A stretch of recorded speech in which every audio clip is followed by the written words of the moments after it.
मुस्लिम league नून के रहनुमा जावेद लतीफ़ ने कहा है कि हमारा दीन ये कहता है कि वक्त का काजी अगर दो फरीकों में से एक फ़रीक के साथ नरम और दूसरे फ़रीक के साथ सख्त बात करे तो वो काजी भी बददयानत है, लिहाजा ऐसे काजी को इसके मनसब पर नहीं रहना चाहिए।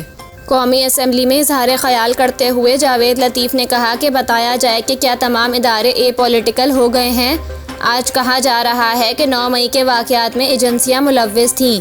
गिरफ्तारी की सूरत में रद्द-ए-अमल की 1 साल से तैयारी की जा रही थी। जो नुकसान हुआ है वो इनकी तवक्का से कम हुआ है। उन्होंने कहा कि आज एक पेज फट जाने के बावजूद इसे कोई हाथ नहीं लगा सकता है।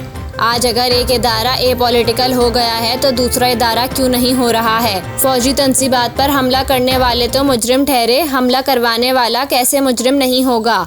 लीगी रहनुमा ने मजीद कहा कि खुसूसी अदालतें 9 मई वाक़यात का ट्रायल करें। मुझे पूछा जाता है कि नवाज शरीफ वापस क्यों नहीं आ रहा। उमर अता बंदियाल और छोटी अदालतों के फैसले के बाद नवाज शरीफ कैसे आ जाएं? क्या अब भी नवाज शरीफ के वापस आने का सवाल बनता है? हमारा दीन ये कहता है कि वक्त का काजी अगर 2 फरीकों में से एक फरीक के साथ नरम और दूसरे फरीक के साथ सख्त बात करे तो वो काजी भी बददयानत है।